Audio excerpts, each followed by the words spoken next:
চরমনের জিকির দ্বারা, চরমনের কান্না দ্বারাই তো আমার জীবন।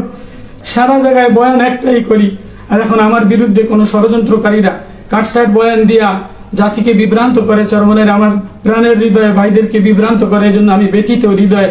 শাইখে চরমনের যদি কিছু বলে থেকে জিব্বা হয়ে যাক, আমার আল্লাহ মাফ করুক। আসসালামু আলাইকুম ওয়া রাহমাতুল্লাহি ওয়া বারাকাতুহু।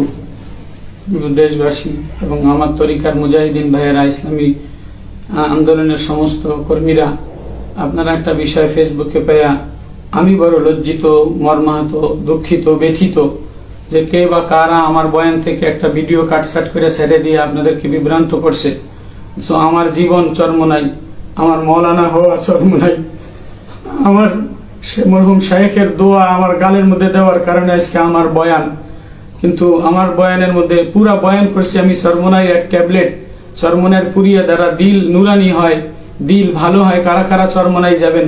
পুরা 1-1.5 ঘন্টা বয়ান করছি। এটা মাঝখানে কোনো কথা প্রসঙ্গে যে চরমনের মুরিদরাও চরমনাই খায় দায় সবুরের ভোটের সময় ভোট পায় না, এটা বড় ব্যথিত হৃদয় নিয়ে আমি বলছি, দুঃখিত হৃদয় নিয়ে আমি বলছি যে কি হইল আমাদের।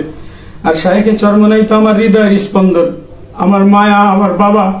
শাইখে চরমনাই সম্পর্কে কোনো মন্তব্য, চরমনের জিকির দ্বারা, চরমনের কান্না দ্বারাই তো আমার জীবন।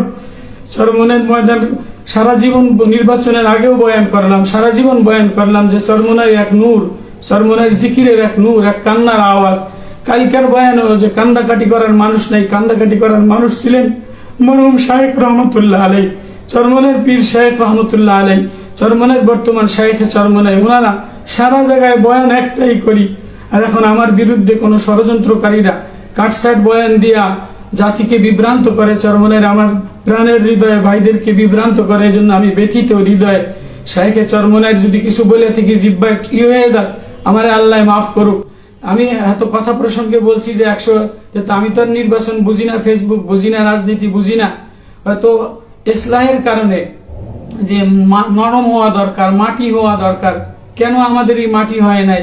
এই মাটি আর নরম না হওয়ার কারণে হয়তো একটু ইসলাহের কারণে আমি বলে ফেলাইছি যে 144 সিট। এটা বলার কি দরকার ছিল মিডিয়াতে? এটা আমি ব্যথিত, আমি দুঃখিত। কেউ যদি আমার এই কথায় আঘাত পেয়ে থাকেন, চরমনের মুজাহিদ তরিকার ভাইয়েরা, শাইখে চরমনের দরকার আমি পাও দুইটা জড়াই ধরে মাপসাম। আমি ওনার কলিজার একজন মানুষ। আমি কেন বলবো? আমি তো বয়ান প্রসঙ্গে উম্মতের ইসলাহের জন্য বয়ান করি, উম্মতের ইসলাহের জন্য কায়দা কায়দা কায়দা কায়দা বয়ান করি যে আল্লাহ উম্মতের দিল যেন ভালো হয়। চরমনেওয়ালারাও আমার আপন, সবাই আমার আপন, সবার দিল যেন ভালো হয়, দিলের মধ্যে যেন গর্মি না থাকে। এই প্রসঙ্গে বয়ান করতে যেয়ে বলছেন যে মুরিদরাও আজকে ভোট দেয় না, কোথায় গেল আমাদের এত মুরিদদের ভোট? এজন্য মেহরবানি করে আমি আমার ক্ষমার দৃষ্টিতে দেখবেন।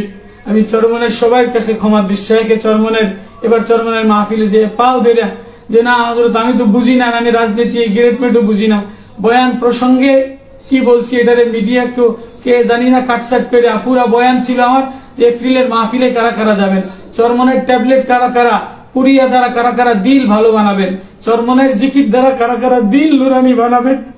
এইটা ছিল আমার বয়ান। তো আমি মর্মাহত, আমি ব্যথিত। আমি সমস্ত চরমনের মুজাহিদের কাছে, ইসলামী আন্দোলনের ভাইদের কাছে উদাত্ত আহ্বান রাখবো, কেউ এই কাটসাট ভিডিওতে আর এই উদ্ভট কথাতে কান দিবেন না। আমি আমার জীবন, আমার হৃদয়, আমার স্পন্দন শাইখে চরমনাই, আমার মেহনতের উৎপত্তি শাইখে চরমনাই।